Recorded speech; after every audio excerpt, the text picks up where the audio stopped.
정확하게 얘기하면 이건 아니죠. 반갑습니다. 오대영 라이브 오대영입니다. 조금 전 들어온 소식부터 전해드리겠습니다. 김민석 국무총리 후보자에 대한 인사청문회 날짜가 정해졌습니다. 24일, 25일 양일간 열립니다. 여야 합의로 조금 전 결정이 됐습니다. 다음 주 화요일과 수요일에 열립니다. 내일 새 정부의 첫 한일 정상회담이 열립니다. 이에 앞서 이재명 대통령은 남아공, 호주 정상과 잇따라 만났습니다. G20 의장국인 남아공의 대통령은 이 대통령을 정상회의에 초청했습니다. 트럼프 대통령이 G7 기간 중에 미국으로 급히 돌아갔습니다. 미국 측은 우리 정부의 양해를 구했고 한미 정상회담은 이뤄지지 못했습니다. 전직 대통령 부인이 자신에 대한 수사로 민감한 시기에 민정수석과 비화폰으로 통화한 내역이 나왔습니다. 특검 출범을 앞두고 입원한 이유에 대해서 여러 해석들이 이어지고 있습니다. 단도직입에선 당론과 달리 3대 특검에 모두 찬성표를 던진 한지아 국민의힘 의원을 인터뷰하겠습니다. 함께할 네 분을 소개해드리고 이수진 앵커의 브리핑으로 시작하겠습니다.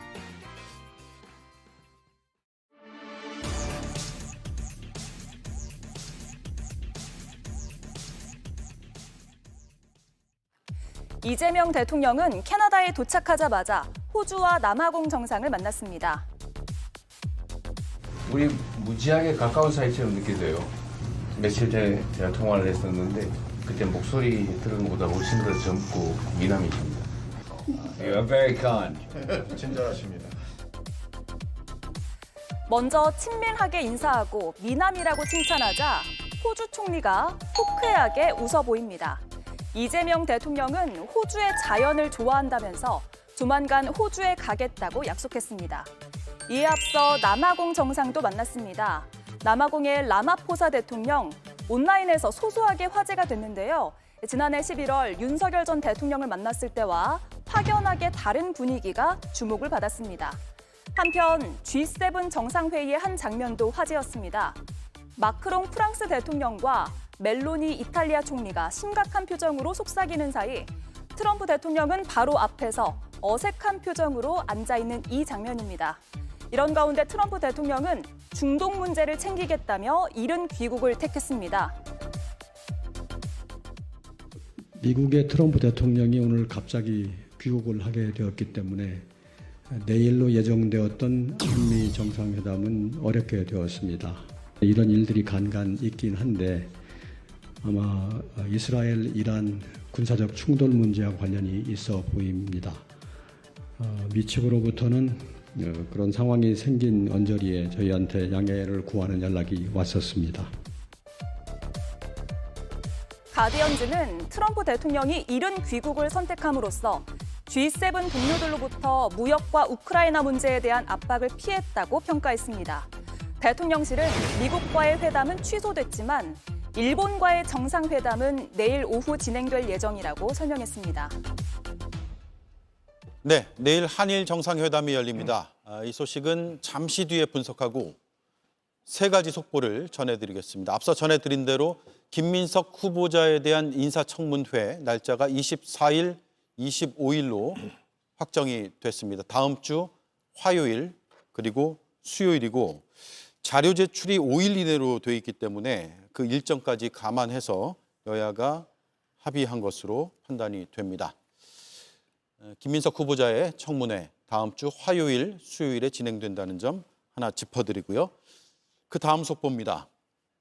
전직 대통령이 경찰의 세 번째 소환 통보에도 불응하고 불출석 의견서를 제출했다는 소식도 들어왔습니다. 전직 대통령 측이 낸 의견서엔 범죄 혐의가 성립되지 않고 경찰의 출석 요구가 부당하다는 주장이 담긴 것으로 알려졌고요. 지난 11일에도 비슷한 내용의 의견서가 제출이 됐는데 다시 한번 불출석 의견서를 냈습니다. 그리고 언론 보도에 따르면 제3의 장소에서 진행하는 대면 조사나 서면 조사에는 협조할 의향이 있다는 내용도 포함된 것으로 파악이 됐습니다. 자, 세 번째 속보입니다. 오늘 속보가 많습니다. 대통령실이 이전 정부의 대통령실에서 부당하게 등록을 취소한 언론사의 출입을 다시 시키겠다. 즉 출입 자격을 회복하겠다라는 입장을 조금 전에 밝혔습니다. 이재명 정부는 국민의 알 권리 충족과 원활한 대국민 소통을 강화하기 위해서 계속 노력하겠다는 입장도 덧붙였습니다. 이전 정부 대통령실에서 언론사가 출입 자격이 박탈된 적이 있죠. 예, 그렇습니다. 김건희 여사나 둘러싼 무속 논란 관련한 것들로 인해서 출입이 금지된, 취소된 그런 언론사가 있었는데 그런 걸 취재해서 보도했기 때문에요. 그렇죠. 예. 당연한 거 아니겠습니까? 진실을 파헤치는 게 언론의 어떤 책무라고 한다는 점에서는 성역 없는 어떤 취재와 보도가 이루어졌어야 되는데 윤석열 정권에서는 그게 좀처럼 보기 힘든 그런 장면 아니었습니까? 그런 점에서 이제 모든 게 정말 계속 반복적으로 얘기합니다만은 제자리로 돌아가는 그런 시간인 것 같고요. 굉장히 환영할 만한 일인 것 같습니다. 앞으로도 언론과의 어떤 소통 계속해서 이렇게 활발하게 이루어지고 과거의 어떤 구태나 악습은 다시는 일어나서는 안 될 일이라고 저희가 반면 교사 삼아야 된다고 생각합니다. 예, 당시에 출입 등록이 취소되면서 언론계에서는 입틀막이다 이런 비판도 했었거든요. 그렇습니다. 입틀막이라는 지적이 나오는 것도 어떻게 보면 뭐 당연한 얘기고요. 예, 언론은 그대로 언론으로서의 역할을 하는 걸로 국가에 기여를 하는 공기입니다. 그러니까 해당 정권의 어떤 우호적이냐 그렇지 않고 비판적이냐에 따라서 이른바 대통령실의 출입 여부가 결정되는 것 그건 바람직하지 않습니다. 이번에 이전대로 회복이 된다라는 것은 지극히 당연하고 또 언론인의 한 사람으로서 그건 매우 바람직하다. 그리고 앞으로는 그런 대원칙이 이루어져야 이 언론에서 정권에 대한 건전한 비판이 계속적으로 이루어질 것이다. 이른바 이 국민들이 권한은 주어지지 않았습니다만 입법, 사법, 행정에 이은 제4부라고 하는 말도 있지 않습니까? 그런 의미에서 언론은 언론대로 그대로 역할을 해줘야 된다. 이렇게 저는 판단하고 있습니다. 예, 김용남 의원님, 네. 윤석열 전 대통령이 경찰 3차 소환 통보에 대해서 불출석 사유서를 제출을 했는데 경찰의 출석 요구가 부당하다는 취지의 내용이 담긴 것 같아요. 이렇게 되면 앞으로 어떻게 되는 겁니까? 일단 출석할 의사가 없음을 명백히 밝히고 있는데요. 죄가 되느냐 안 되느냐는 혐의를 받고 있는 피의자 본인이 판단할 문제는 아니죠. 수사기관에서 수사를 통해서 밝혀내야 되는 것이고 본인이 스스로 난 죄가 안 된다 그래서 출석할 필요가 없다라는 식으로 나오면 사실은 통상의 경우에는 체포영장을 법원으로부터 발부받아서 집행을 하죠. 그러니까 주거지나 사무실 등에 가서 이제 신병을 데리고 나오고 48시간 동안 데리고 있을 수 있는 가운데 조사를 하고 또 계속 출석에 불응하거나 아니면 증거인멸을 할 염려가 있으면 이제 구속영장을 신청하는 단계로 넘어가는데 글쎄 경찰이 신병 확보에 나설지 아니면 이제 곧 출범하는 특검에게 맡길지 모르겠습니다만 사실은 특검의 수사 범위에는 지금 경찰이 수사하고 있는 그러니까 이른바 공무집행 방해 혐의는 직접적인 수사 대상은 아니거든요. 네. 그래서 지금 상황에서도 경찰에서 체포영장 신청을 할 수 있는 그리고 해야 되는 상황 아닌가라는 예. 생각이 듭니다. 강제 구인 절차에 들어갈 가능성이 있다. 이 말씀이고요. 김민석 총리 후보자의 인사청문회 날짜가 잡혔거든요. 어떤 쟁점이 예상이 됩니까? 지금 의혹이 너무 많이 제기돼 갖고요. 쟁점이 될 건 굉장히 많죠. 그 재산 형성 과정에서 차명 그러니까 관련해서 뭡니까 차용증. 차용증. 차용증이요. 네, 예. 차용증을 어떻게 작성했느냐 이 문제와 관련해서 굉장히 큰 논란이 일고 있죠.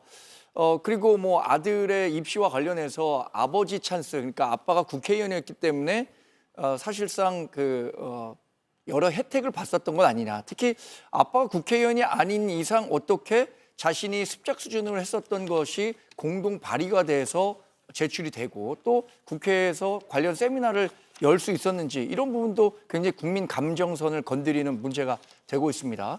최근 들어서는 김민석 후보자가 중국 칭화대에서 석사 논문을 2009년부터 10년까지 1년 동안 받았다고 하는데 그 기간 동안에 국내에서 활발한 정치 활동을 하면서 과연 정상적으로 중국 칭화대 석사 논문을 쓸 수 있었느냐, 이런 문제까지 여러 가지 논란들이 있습니다. 그래서 저는 3일 동안 진행돼도 전혀 모자라지 않았다고 생각하는데 이틀로 된 것은 좀 아쉽습니다. 왜냐하면 이게 여야 합의에 따라서 3일까지도 그 진행이 될 수 있는 사안이거든요.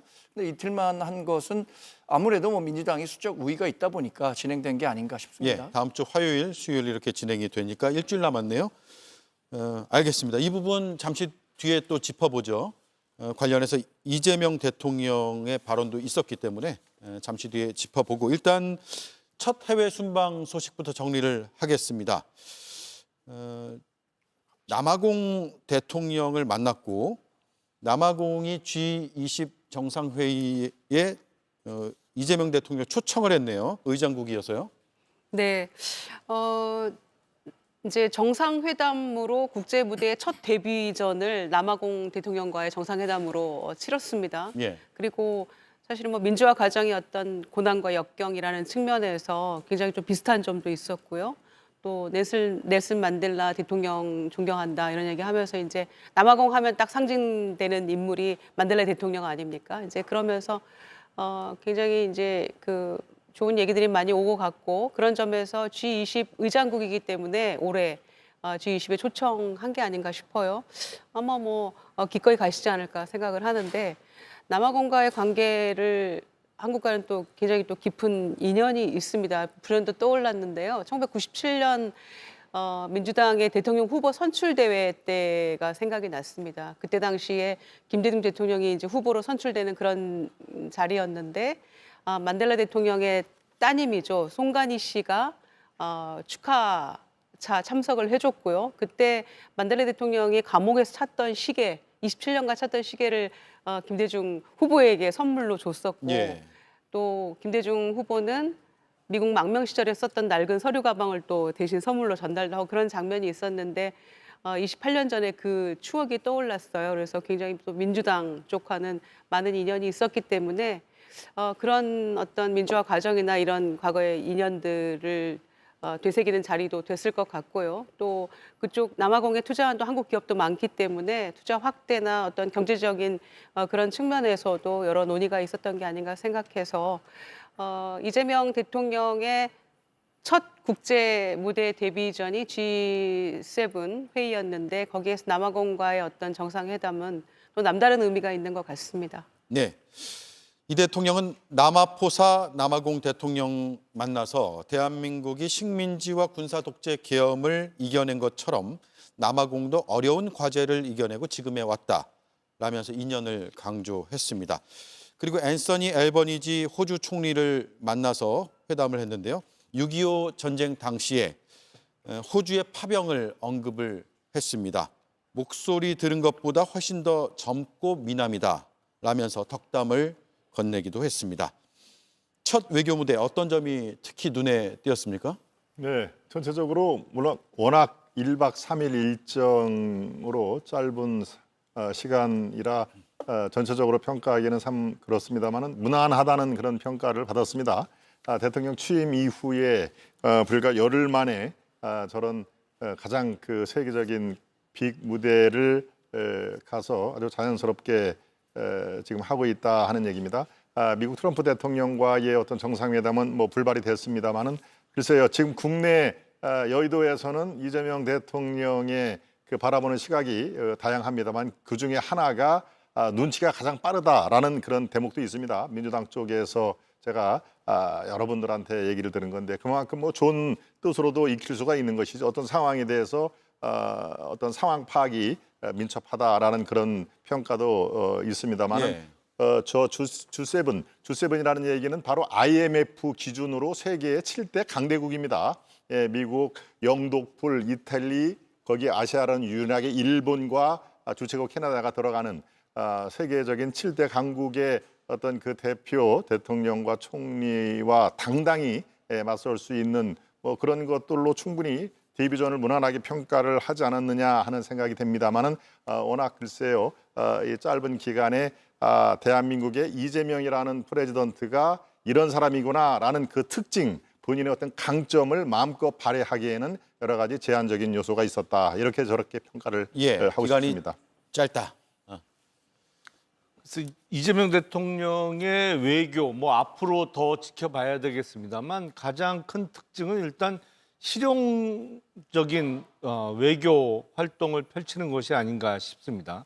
뭐 일정에서도 바로 드러납니다만 1박 3일이에요. 그러니까 오고 가는 비행기에서 잠을 자야 되는 일정이고 이게 크게 대비가 되는 것이 지난 윤석열 정부에서는 대통령의 해외 순방 예산을 너무나도 빠른 시기에 다 소진해 버려 갖고 사실은 예비비에서 어마어마한 돈을 갖다 쓰지 않았습니까? 예. 근데 최대한 비용도 줄여가면서 정말 회의가 열리는 그 시간만 체류하는, 그래서 바로 또 끝나고 돌아오면 국내 일정을 소화해야 되는데 가장 큰 특징은 뭐 돈이 적게 드는 경제적이고 실용적인 외교를 시작했다, 이런 생각이 듭니다. 예. 미국과의 정상회담은 이뤄지지 못했고 백악관의 설명에 따르면 한미 정상회담이 어려워진 것을 우리 쪽에 먼저 양해를 구했다고 하네요. 백악관에 따르면이 아니라 대한민국의 대통령실에 따르면이라고 제가 말씀을 잘못 드렸습니다. 트럼프 미국 대통령 왜 갑작스럽게 돌아갔을까요? 오늘 제일 궁금해요, 이 사안이. 국제사회에서도 큰 그 화제가 됐죠. 마크롱 프랑스 대통령이 이제 트럼프 대통령이 미국에 급거 귀국하는 것을 두고 이스라엘과 이란의 휴전 논의와 관련한 논의를 급거하기 위해서 귀국했다라고 얘기를 했는데 정작 트럼프 대통령은 그런 목적이 아니다. 오히려 much bigger than that이라고 그보다 더 큰 일 때문에 본인이 귀국하고 있다, 이렇게 얘기를 했어요. 그래서 정확한 그 귀국 원인은 트럼프 미국 대통령이 밝히지 않았기 때문에 지금 확인할 수는 없는데 미국 보도를 보면요, 뉴욕타임스가 이런 보도를 했더라고요. 그 이란 핵시설에 벙커버스터를 투입할 수도 있다. 이 벙커버스터라는 게 뭐냐면 지하 60m 시설까지도 이 폭탄을 투하하면 폭파시킬 수 있을 정도의 파괴력이 아주 큰 폭탄인데 이것을 이란 핵시설에 투하할 수도 있다라는 보도가 나오는 걸 보면 지금 트럼프 미국 대통령이 암시하는 게 그것은 아닌지 이런 우려되는 대목도 있습니다. 그러나 아직까지 왜 이렇게 급히 귀국했어야 하는지에 대해서는 백악관에서는 밝히지는 않고 있습니다. 예. 제가 보기엔 그 워낙 G7 정상들하고 사이가 안 좋잖아요. 마크롱 대통령하고 트럼프 대통령하고 사이 안 좋은 건 유명하고, 그리고 지금 정상회의가 개최되고 있는 캐나다가 사실은 그 트럼프 대통령이 뭐 미국에 뭐 주가 되라 뭐 이런 얘기를 했는데 지금 그 캐나다의 마크 카니 총리가 선거에서 이른바 미국과의 어떤 분명한 절연 내지는 미국에 맞서겠다고 하면서 선거를 이겨서 총리가 된 사람이거든요. 그러니까 주최국 정상하고도 사이가 안 좋아서 제가 보기엔 여길 가나 저길 가나 관계가 불편한 정상들하고만 계속 마주쳐야 되니까 이란 이스라엘 전쟁 핑계대고 조금 일찍 돌아간 거 아닌가라는 생각이 듭니다. 근데 이제 그런 측면도 있겠지만 그러기에는 너무 빨리 돌아간 것 같아서 이를테면 한미 정상회담도 이제 결론적으로 불발이 됐습니다만은 호주 총리하고의 그 정상회담도 예정이 돼 있었는데 거기도 지금 이제 취소가 된 거 아닙니까? 네. 그래서 그 부분에 대해서도 이제 호주 총리와 얘기하면서 얘기를 나눴다고 알려져 있는데 마크롱 대통령에 대해서 마크롱은 늘 틀리다 막 이렇게 얘기를 하면서 이제 비하하는 발언을 보면서 뭔가 더 중대한 일이 과연 무엇일까? 그러니까 저희로서야 본인이 직접적으로 이유를 얘기하지 않는 한 캐롤라인 레빗 그 백악관 대변인의 얘기만이 우리가 알려져 있는 전부 아니겠어요? 그러니까 중동에서 일어나고 있는 일 때문에 오늘 일찍 만찬 후에 떠난다라고 얘기를 했기 때문에 이제 그 정도가 우리가 알고 있는 사실인데 그 부분에 대해서 얘기를 마크롱 대통령이 하니까 마크롱은 늘 틀리다. 이렇게 얘기하는 거 보니까 사이가 안 좋은 거 분명합니다만은 과연 그러면 도착하자마자 이제 NSC 회의를 연다고 하는데 이란 이스라엘 전쟁에서 이 휴전에 대한 논의 외에 더 중요한 일이 과연 무엇일까? 굉장히 큰 문제가 있다라고 하니까 그리고 또 정상들과의 어떤 회담도 다 지금 불발인 채로 돌아갔기 때문에 뭐 오늘 내일 사이 금명간에 아마 이유는 밝혀지겠습니다만은 하여튼 이 이유 때문에 마크롱 대통령과의 관계는 매우 좋지 않다는 것을 이 그 에피소드라고 해야 될까요? 예. 이것 때문에 더욱 드러나게 된 건 사실인 것 같습니다. 딱 하나의 이유로 의견 통일은 안 되는 것 같고 여러 가지 이유가 있겠죠. 복합적인 복합적인 이유로 것 같아요. 급거 귀국을 했을 것 같아요.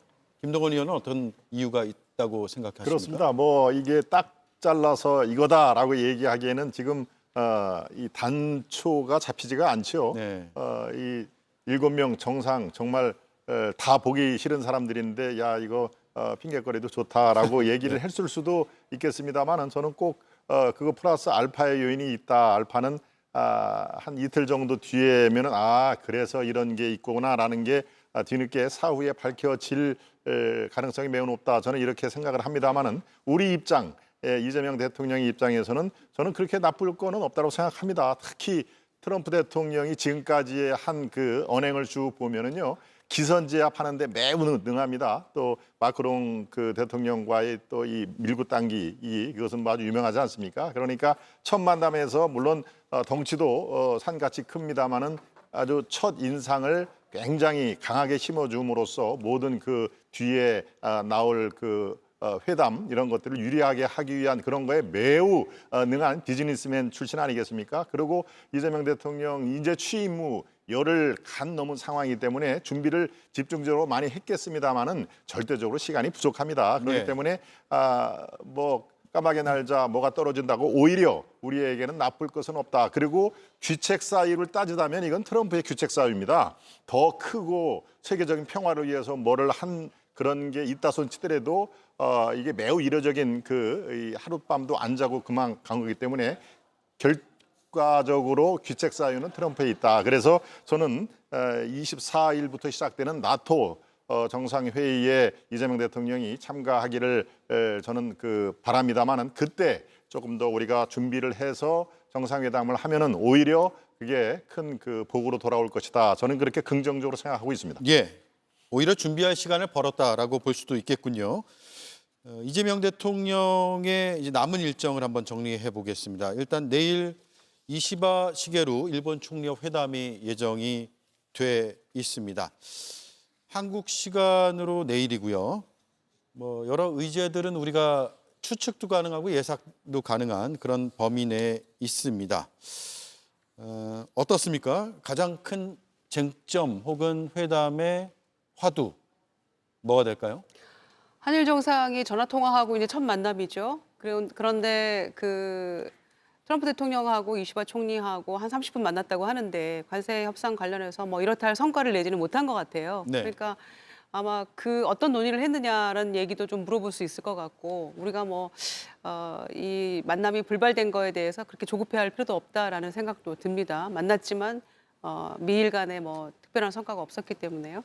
기본적으로 그 한일 관계는 국가는 한미동맹을 토대로 해서 한일 협력하고 한미를 공조한다는 게 외교의 기본적인 기조 아닙니까?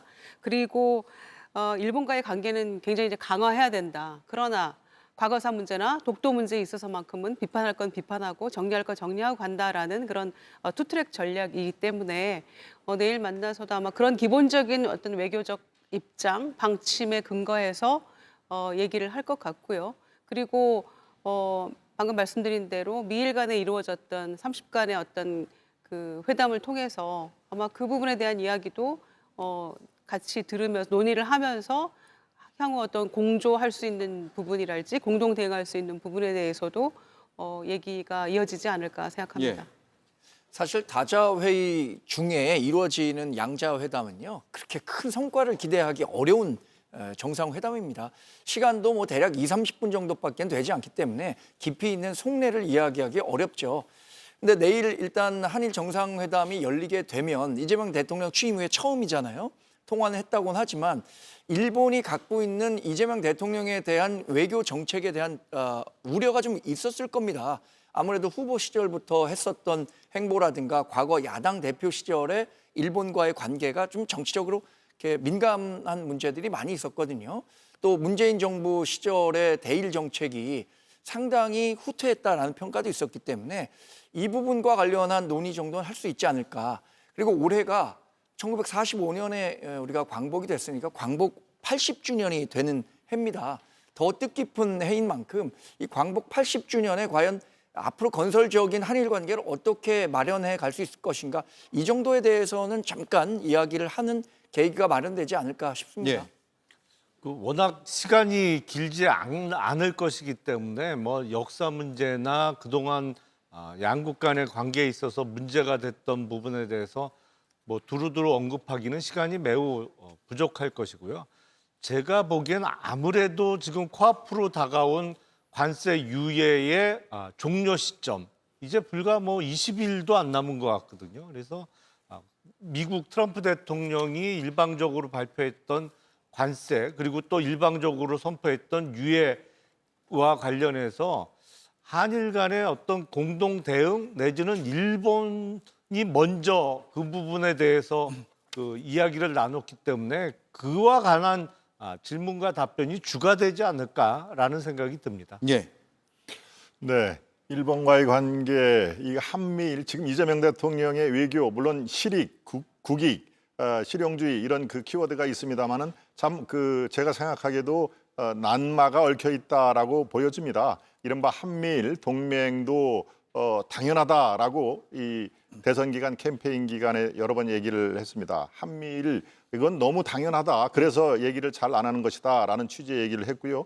또 북한, 러시아, 중국 이것을 우리가 뭐 쉐쉐라는 그런 얘기에 나오듯이 우리는 우리의 이익을 찾으면 된다. 대만이나 중국이나 다 마찬가지다 하는 얘기인데요. 그런 의미에서 투트랙으로 가는 것으로 많은 국민들이 이해를 합니다만은 투트랙이 말이 쉬워서 투트랙이죠. 상당히 이게 아주 아슬아슬한 이렇게 이 고개를 해야 이게 성공을 할 수 있는 전략입니다. 그러니까 어느 상황에서는 또 어느 편을 둘 수밖에 없고 이런 것이 국제 무대에서는 비일비재하는 상황이기 때문에 바로 이재명 대통령이 앞에 놓인 지금 중국과의 관계에서 균형점을 어디서 찾아야 될까 하는 것은 앞으로 이재명 외교가 반드시 극복해야 될 투트럭의 함정에 빠지지 않기 위한 고도의 전략이 필요하다. 저는 이렇게 판단하고 있습니다. 네.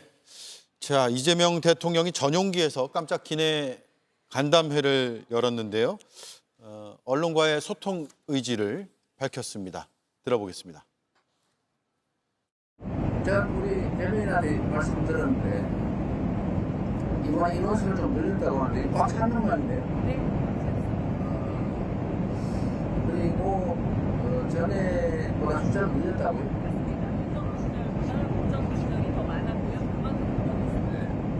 어쨌든 저희는 이제 언론인 여러분들한테 최대한 기회를 좀 많이 드리자 이런 입장입니다.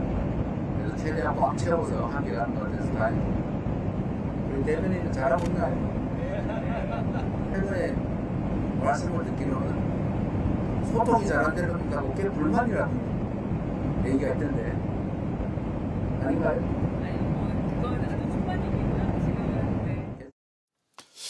네, 언론과의 소통 의지 밝혔고요. 그리고 앞서 전해드린 대로 대통령실에선 전 정부 대통령실에서 출입 자격을 박탈한 언론사의 출입 자격을 회복했다는 소식도 연이어서 이어졌습니다. 자, 그리고 바로 보신 그 자리에서 김민석 국무총리 후보자에 관한 질문이 있었는데 곤란한 질문이라고 운을 떼면서 이렇게 답을 했습니다. 또 한 가지 곤란한 질문 하시면은 일단 총리 후보의 문제는 청문회 과정이 있으니까 제가 본인에게도 어떻게 되는지 물어봤는데 본인으로서는 뭐 충분히 다 설명할 수 있는 예를 들면 그냥 의혹에 불과하다라고 말씀하고 계셔서 충분히 청문회 과정에서 충분히 다 설명할 수 있을 거라고 생각이 됩니다. 네, 본인에게 물어봤는데 충분히 다 설명할 수 있는 그냥 의혹에 불과하다라는 답을 들었다. 따라서 청문회에서 충분히 설명할 수 있을 것이라고 생각한다라고 밝혔습니다. 청문회 일정도 잡혔고요. 청문회 어떻게 예상하세요? 예, 다음 주 24, 25 이틀에 아마 많은 국민들이 관심 있게 어느 청문회보다도 지금 이 총리 후보자에 대한 그 의혹 이것은 지금 여러 개를 꼽을 수가 있습니다. 10손가락도 모자랄 정도로 할 수가 있습니다만은 일단 청문회를 지켜보겠다라고 하는 것은 이재명 대통령이 공을 넘긴 거라고 볼 수가 있습니다. 지금 상황에서 나에게 결단을 지금 묻는 거냐, 이건 아니지 않느냐. 그리고 내가 물어봤다, 청문회에서 다 소명이 가능하다라고 이재명 대통령은 실제로 청문회에서 더 이상 추가로 아주 결정적인 그런 한 방이 나오지 않을 경우에는 뭐 당연히 강행을 할 것으로 보입니다. 그것은 뭐 오광수 민정수석이 이미 낙마를 했기 때문에 총리까지 낙마를 하면은 임기 초반에 개혁 동력, 이것은 뭐 급격히 바람이 빠지는 것이니까요. 그런데 바로 이런 것을 저는 얘기를 하고 싶습니다. 청문회에 이틀 동안을 이제 이른바 많은 것을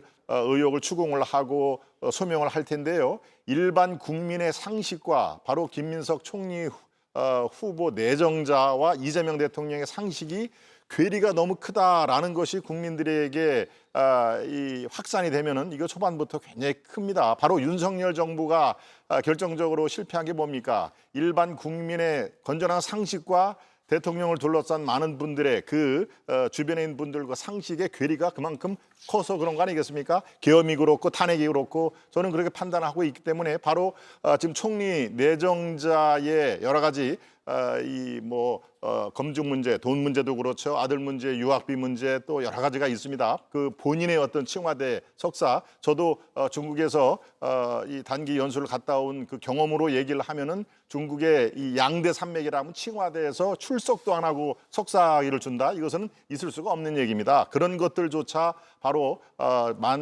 국민들을 설득을 하기 쉽지가 않을 것 같습니다. 그래서 우리가 갖고 있는 국민적 상식과 바로 총리 내정자 이재명 대통령의 상식의 괴리가 이틀 동안 굉장히 크구나라는 것이 국민들께서 인식이 되시면은 상당히 어려울 것 같다라는 그런 점도 있고요. 물론 임명 강행은 하겠죠. 그렇지만 초반 개혁 동력에 따라서 상당히 후폭풍이 있을 수 있다. 저는 그렇게 판단하고 있습니다. 예, 다른 의견은요?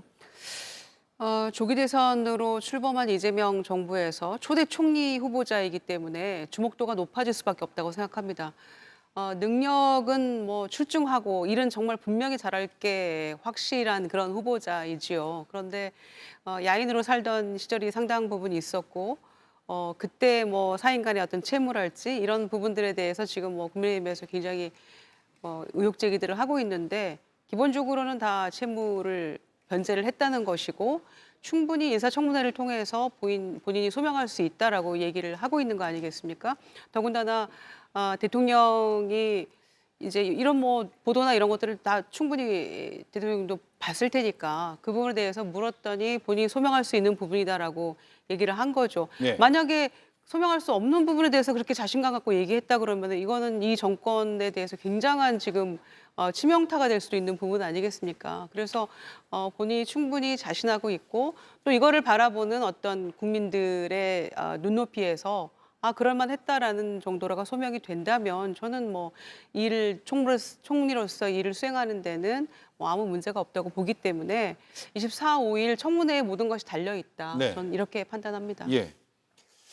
저는 이번 논란이 굉장히 많습니다. 일단 인사청문회가 진행되면요, 인사청문위원들이 자료 제출을 요구합니다.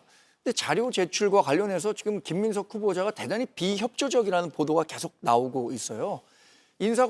철저한 인사검증을 받겠다. 그리고 인사청문 과정에서 본인이 다 해명할 수 있다고 했습니다.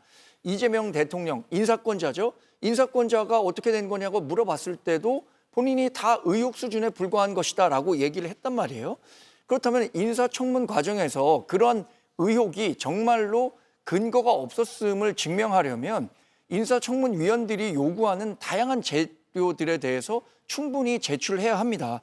예를 들어서 칭화대 석사를 정상적으로 땄느냐? 그럼 2009년, 2010년에 과연 출입국 기록은 어떻게 돼 있는지, 또 본인의 아들과 관련한 학비 문제, 뭐 전처가 됐다고는 하지만 외화 송금 내용만 제출하면 충분히 해명할 수 있을 것 같거든요. 그런데 이렇게 청문위원들이 적극적으로 요구하는 자료들에 대해서 비협조적으로 나서는 것 자체는 저는 본인이 얘기했던 철저한 인사검증과 완전히 다른 언행불일치라고 봅니다.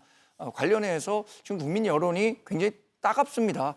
그러면 이 해명 과정에서 본인이 정말 설득력 있는 자료를 제출해서 어떻게 된 건지 충분한 소구력을 가질 수 있다면 총리가 될 수 있겠지만 그렇지 않다면 저는 지금이라도 자진 사퇴하는 것이 이재명 대통령의 국정 동력을 살리는 것에 오히려 도움이 될 수 있을 것이다라고 판단합니다. 예. 김민석 후보자의 여러 이제 지금 도마 위에 오른 그런 각각의 쟁점들에 대해서 정말 다양한 의견들이 있는 것 같아요. 저도 주변에서 들어보면 전혀 상반된 그런 입장들이 있던데 김용남 의원의 시각이 궁금하네요.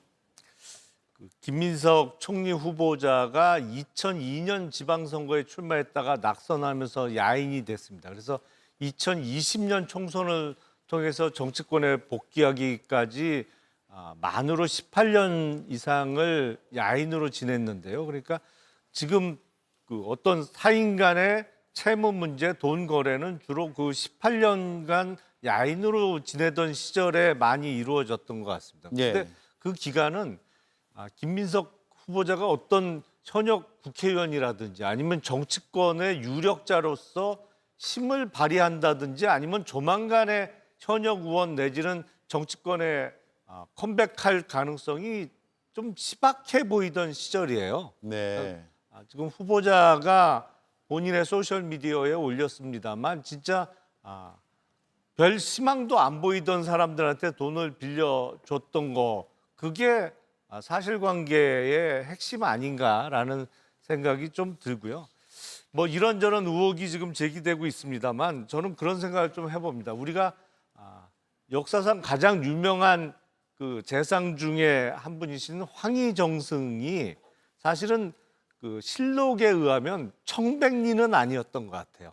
그러니까 이런저런 지금 같으면 부패 스캔들도 있었고 뭐 매간 매직 혐의도 있었고 이런저런 하자가 많이 있는 인물이었습니다만 그 임금이 그렇게 중용을 계속한 것은 그 능력을 보고 뽑아서 계속 오랜 기간 그 재상에 일을 시켰던 것 같거든요. 그래서 그 우리 지금 인사청문회가 너무 과거를 들춰보고 흠을 찾는 절차로 조금 바뀐 것이 아닌가, 변색된 것이 아닌가. 오히려 그 사람이 그 자리에서 일을 할 능력이 정말 있는가, 일을 잘할 사람인가를 검토하는 그런 절차로 조금 원상 회복돼야 되는 것이 아닌가라는 생각이 듭니다. 하나만 더 질문을 드릴게요. 지금까지 드러난 의혹 중에서 뭐 도덕적인 문제를 제기하는 쪽도 있고요. 법률적 문제가 있어 보입니까? 법률적 문제는 딱히 글쎄요. 이제 글쎄 뭐 청와대에서 받았다는 논문이 뭐 표절 시비는 아직 없는 것 같아요. 다만 출석을 얼마나 했느냐. 근데 그게 국내 대학 같으면 뭐 유명 정치인이라 학위를 그냥 줬다. 뭐 김건희 씨와 관련한 논문 문제도 아직 클리어가 안 됐습니다만 외국 대학에서 학위를 수여한 것을 글쎄요. 그게 법률적으로 어떤 문제가 될지 잘 모르겠어요. 차용증을 쓰고 돈을 빌리고 나서 추후에 갚았고 그 사이에 뭐 어떤 대가성이나 이런 거래가 없었다면 그건 법률 위반은 아닌 거예요? 그렇죠. 근데 다만 이제 오랜 세월 그 정치를 그 전에 했던 사람이기 때문에 그게 정말 채권 채무 관계가 아니고 받을 생각 없이 줬다고 하면 뭐 정치자금법 문제를 제기할 수는 있겠습니다만 당시 김민석 후보자의 상황은 그 피선거권도 제한돼 있던 기간이 꽤 길었거든요. 그래서 출마를 하기가 어려운 상황에서 이루어졌던 채권 채무 관계라면 글쎄 법률적 문제는 딱히 떠오르는 건 없습니다. 예, 알겠습니다. 황희정승과 비교한 것은 우리가 왕정 시대에 영의정을 안 치는 것과 자유민주주의 시대의 선거로 뽑히는 그 선거 과정 또 그 전체적으로 고려한다면 좀 지나친 비약이라는 생각이 들고요. 또 하나는 이게 법적으로 문제가 되느냐 안 되느냐의 문제는 아니라고 생각합니다. 그래요? 법적으로 문제가 되지 않기 위해 여러 가지 도구들을 지금 마련한 것 아니겠습니까? 이른바 뭐 허위 차용증이라는 것도 허위인지 아닌지는 뭐 김민석 후보자 같은 경우에 허위라는 말을 함부로 쓰지 말라고 하는데 그런 의혹을 사기엔 지금 충분하거든요. 이건 법적인 판단의 문제가 아니라 정치적인 판단의 문제입니다. 지금 김민석 후보자가 정치자금법 위반과 관련한 재판을 받는 게 아니잖아요. 지금 우리가 관심을 갖고 있는 것은 국무총리 후보자로서 국무총리직을 수행하는 과정에서의 도덕성이 있느냐 없느냐, 그 자격이 있느냐 없느냐를 판단하는 것이기 때문에 이게 법적으로 문제가 되느냐 안 되느냐는 별개의 문제라고 생각합니다. 예, 알겠습니다. 여기까지 듣고요. 자, 다음 이슈로 넘어갈 텐데 이건 법적 문제가 뚜렷해 보이는 것 같습니다. 전직 대통령과 전직 대통령 부인에 대한 소식입니다. 이수진 앵커가 브리핑하겠습니다.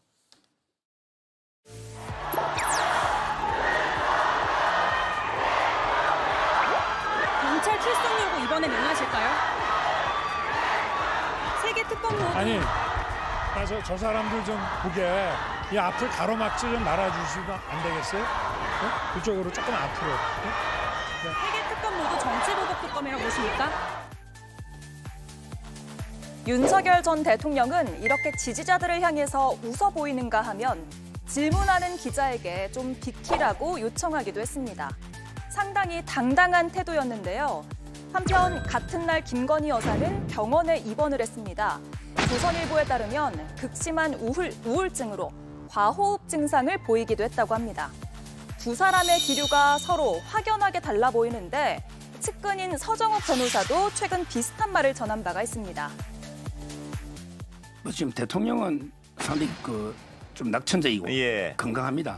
그런데 여사님께서 아무래도 이게 좀 정신적으로 여러 힘들하는 것 같아서 좀 안타까워요. 재판도 이게 저희가 여쭤보면 이건 100% 무죄니까 상당히 건강도 힘들고 정신적으로도 힘들어하고 지금 특검도 쪼여오고 그렇습니다. 검찰도 소환하니까 상당히 좀 힘들어하는 걸로 제가 알고 있습니다. 특검이 출범한 직후이다 보니 김 여사의 입원 소식에 곱지 않은 시선도 존재합니다. 김건희 여사가 동정 여론을 자극해서 구속을 면하려 한다는 분석이 민주당 의원들을 중심으로 나왔습니다. 이런 가운데 김건희 여사가 검찰총장에 이어서 당시 민정수석과도 비화폰으로 통화했던 내역이 드러나면서 자신을 향한 수사를 무마하려 했다는 의혹이 짙어지고 있습니다. 민주당은 특검의 엄정한 수사를 촉구했습니다. 네, 민중기 특별검사가 병원에 입원 중인 전직 대통령 부인에 대한 대면 조사가 필요하다라는 입장을 밝혔습니다. 들어보겠습니다. 어제 저녁 언론 보도를 접하고 알게 됐습니다. 어떻게 조사할지는 아직 구체적으로 정하지 않았고요. 특검보 임명이 되면은 차츰 논의해 보겠습니다.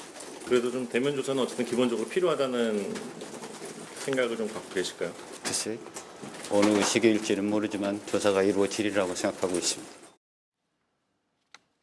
예, 입원을 했으면 이거 어떻게 조사해야 되는 건가요? 통상의 경우에 이제 급한 수술이나 뭐 위중한 병으로 입원을 하게 됐을 경우에는 출장 조사를 가는 경우도 있습니다. 병원으로. 그래서 병실에서 조사가 이루어져서 거기서 뭐 조서를 작성하고 서명 무인 받아서 오는 경우도 있습니다만 이게 좀 우울증으로 입원을 했다고 알려졌는데 우울증으로 입원한 경우에 검사나 수사관이 출장 조사 나간 경우는 제 기억에는 일단 없습니다. 그렇기 때문에 우울증이라는 게 어떤 급한 수술이나 이런 게 필요한 병이 아니기 때문에 소환 조사를 할 거고 그때는 뭐 출석을 해야겠죠. 근데 뭐 우울증이 증세가 얼마나 심한지는 모르겠습니다만 윤석열 정부 3년을 거치면서 특히 작년 12월 3일에 벌어졌던 비상계엄으로 인해서 온 국민이 우울증 내지는 우라병을 겪은 걸 생각하면 글쎄 뭐 특별히 한 사람만 지금 입원할 필요가 있을까라는 생각이 듭니다. 예, 네, 우울증을 또 떠올리시는 분들이 많은 것 같습니다. 방송을 보고 계시면 당에서는 이런 질문 많이 받으셨죠. 어떤 이유 때문에 입원을 했을까? 그렇습니다. 저는 우울증도 결국은 스트레스에서 온다고 생각을 하면은요. 이게 만병의 근원인 스트레스도 바로 저기에 적용이 될 수밖에 없다라고 생각이 드는데 아마 이 본인도 굉장히 힘들었을 거다라고 억울한 면도 뭐 있겠죠. 나는 의도가 이런 의도였는데 왜 저렇게 받아들이냐, 뭐 충분히 그럴 수도 있겠습니다만은 글쎄요, 우리가 바로 이 윤석열 정부 때 김건희 여사에 따라다니는 이 여러 가지 형용사가 있습니다. 그것 중에 하나가 이 특혜성 무엇이다라고 하는 그런 것들이 있지 않습니까? 자, 지금은 이제 상황이 이렇게 된 마당이니까요. 지금 윤석열 전 대통령이죠.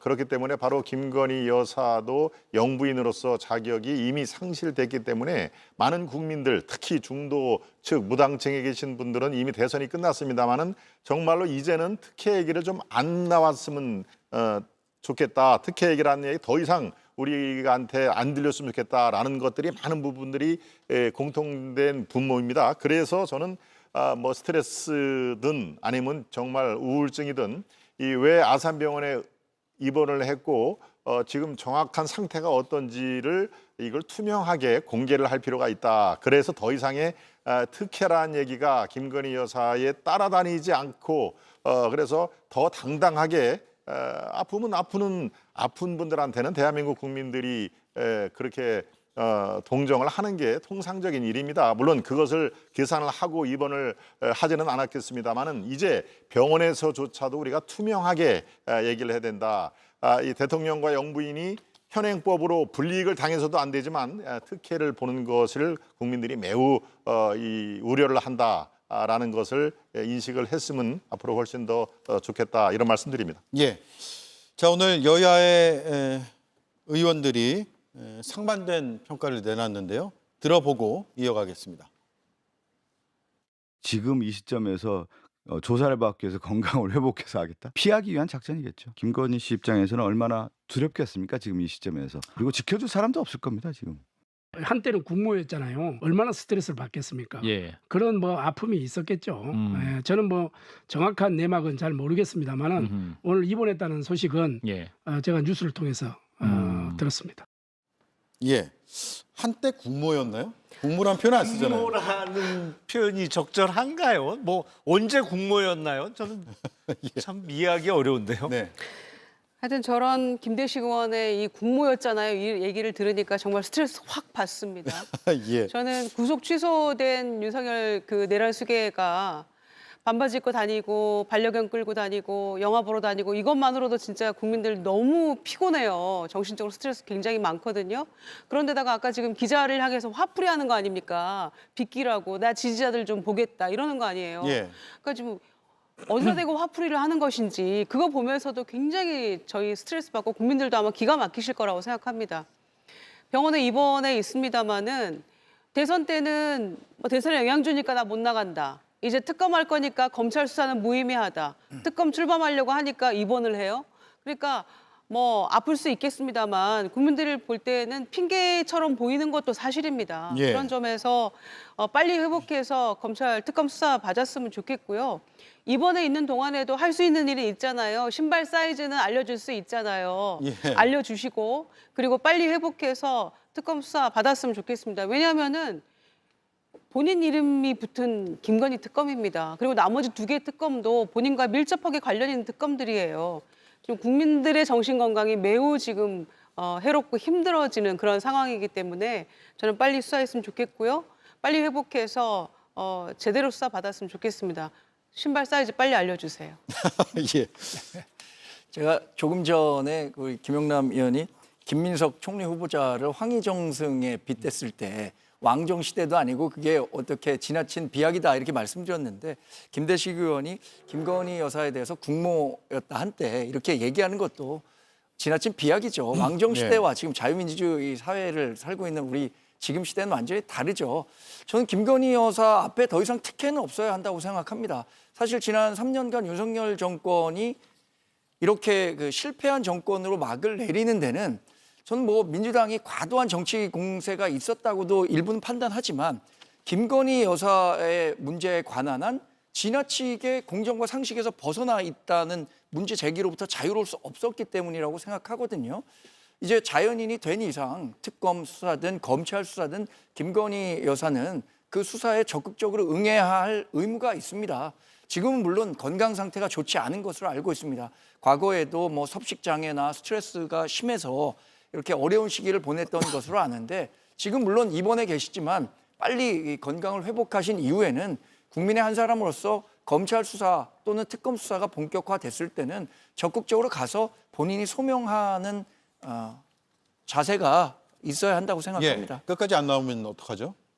그러면 뭐 강제 수사 해야죠. 예. 그거는 뭐 법 앞에 예외가 있을 수는 없는 것이고요. 계속 소환에 불응하거나 아니면 어떤 우울증을 이유로 입원 기간을 오래 지속한다고 하면 뭐 바로 신병 확보 절차에 들어가지 않을까 싶습니다. 네.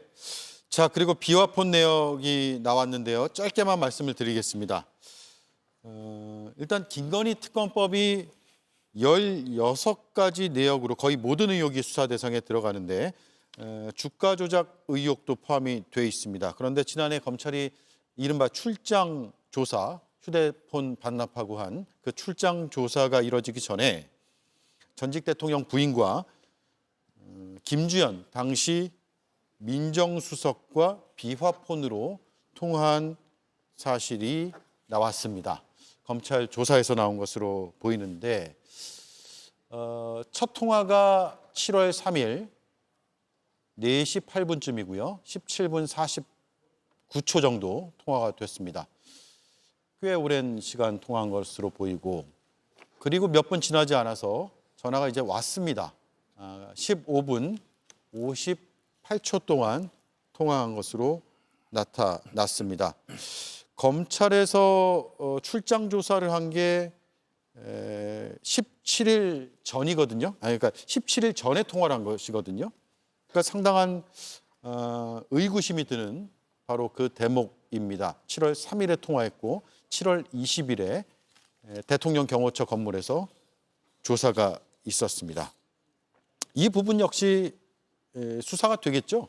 특검에서. 그렇죠. 예. 사실은 상식적이지 않죠. 일단 대통령의 영부인이 비화폰을 지급받아서 사용했다는 것도 이상합니다만 더군다나 민정수석하고 비화폰으로 통화할 일이 뭐가 있겠어요. 근데 그 과거 정부는 영부인과 관련해서 워낙 이런저런 법률적인 문제가 많이 제기되고 있는데 하필 민정수석하고 비화폰으로 꽤 오랜 시간 통화를 하고 그리고 나서 검찰이 이른바 황제조사라고도 뭐 그 표현도 모자랄 정도로 수사하는 검사가 핸드폰 이런 거 다 뺏기고 들어가서 몸수색 받고 들어가서 조사를 하고 나오는 그런 일이 벌어졌는데 뭐 이것도 다 이른바 김건희 특검의 수사 대상이 되지 않을까 싶습니다. 왜냐하면 그 과정에서 어떠한 직권남용이라든지 뭐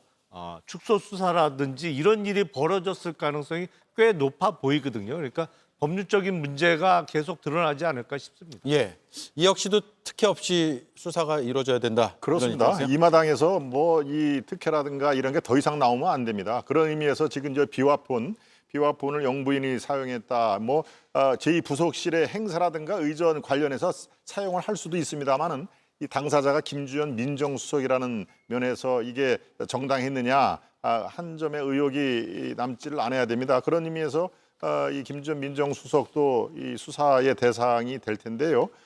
뭐 어떤 이 기밀이 있는지는 제가 모르겠습니다만은 모든 것을 지금 이런 마당에 털어놓고 이 상황을 국민들께 정상적으로 알리는 것이 지금 현재는 가장 정당한 방법으로 저는 판단이 됩니다. 네. 자, 그리고 전직 대통령이 앞서 경찰의 세 번째 출석 요구에 대해서도 불응하겠다라면서 불출석 의견서를 제출을 했는데 특검에 대한 입장도 언론 보도를 통해 나왔어요. 이른바 3대 특검을 두고 더 나올 게 있겠나? 라는 입장을 밝혔다고 합니다. 그러니까 수사는 하더라도 더 뭐 밝혀질 게 없다. 이런 의미인 것 같아요. 아직까지는 나온 게 없죠. 사실은 지금 내란 수괴 혐의로 구속됐다가 불구속으로 풀려나와 있습니다만 그 부분 빼고 수많은 의혹, 예를 들어서 어떤 국민의힘 공천 개입 의혹부터 시작해서 또 그 고속도로 노선 변경, 또 내란에 있었어도 이게 12월 3일 우발적으로 선포한 비상계엄이냐, 아니면 언제부터 준비를 했고 사전에 계획이나 참여한 사람들의 범위가 어디까지냐, 뭐 제대로 밝혀진 게 없습니다. 그러니까 뭐 더 나올 게 있겠냐가 아니고 아직까지는 나온 게 대단히 적고 앞으로 나올 게 무궁무진하다, 이렇게 생각이 듭니다. 더 나올 게 있겠나가 아니라 아직 나온 것도 없다. 예. 무궁무진하다. 예. 이렇게 정리를 하죠. 예. 시간이 다 돼버렸습니다. 네 분 말씀 잘 들었고요. 다음 시간에 또 뵙겠습니다. 고맙습니다.